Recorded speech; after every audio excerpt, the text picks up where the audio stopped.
इस वक्फ बिल पर बोलने का जो अवसर प्रदान किया। मैं और मेरी पार्टी इस जो बिल लाया गया है उसका हम पुरजोर तरीके से विरोध करते हैं। आज 2 अप्रैल है और 2 अप्रैल का इतिहास आने वाले समय में उस हिसाब से पढ़ा जाएगा।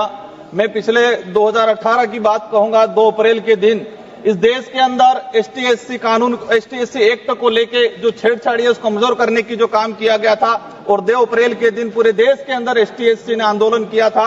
उन जो शहीद हुए थे उस दौरान उन लोगों को भी मैं याद करना चाहूंगा।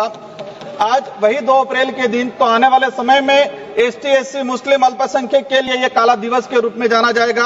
हमारा देश को विश्व में अनेक विविधताओं के बावजूद एक मजबूत राष्ट्र के रूप में जाना जाता है, लेकिन आज उसी भारत देश में वक्फ बिल, औरंगजेब, हिजाब, मंदिर मुस्लिम, हिंदू मुस्लिम, मंदिर मस्जिद करके नफरत के बीज बोए जा रहे हैं, जिससे देश को कमजोर करने का काम किया जा रहा है। एक वक्त हुआ करता था हमारे देश के अंदर, जब देश के अंदर जब मुस्लिम धर्म के त्योहार आते थे, हिंदू धर्म सहित अन्य धर्म के लोग खुशियां मनाते थे सब मिलके। एक तरफ जब हिंदू धर्म के त्योहार आते थे तो मुस्लिम खुशियां मनाते था, और मुस्लिम धर्म के त्योहार आते थे तो हिंदू धर्म के लोग ये खुशियां मनाते थे सब मिलकर करेंगे। लेकिन आज वो दौर आ गया है कि घर के अंदर आइसोलेट करने की बात होती है, पुलिस जाब्ता लगाना पड़ता है, एक धर्म से एक दूसरे धर्म की रक्षा करने के लिए माहौल बनाया गया है। इस तरह का जो माहौल है हमारे देश के लिए घातक रहेगा। जब मुस्लिम आज देश के अंदर देखा गया है कि भारत देश का अगर गौरवशाली इतिहास जब मुस्लिम की बात आती है, हम धर्म में क्यों बांट रहे हैं?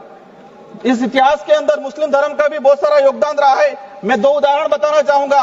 खानवा का युद्ध हुआ राणा सांगा के साथ हसन खान मेवाती लड़े थे और उस युद्ध, खानवा के युद्ध में 12,000 मुस्लिम मारे गए थे।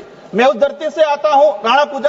महाराणा प्रताप की जो धरती है उसके सेनापति थे हकीम खां सूरी, दूसरे सेनापति थे राणा पूजा भील जो आदिवासी समुदाय से आते थे। और उस दौरान देखा गया है कि हकीम खां सूरी और राणा पूजा महाराणा प्रताप के साथ जब खड़े थे तो महाराणा प्रताप के सगे भाई शक्ति सिंह और जगमाल अकबर के साथ खड़े रहे थे। वो दौर हुआ करता था।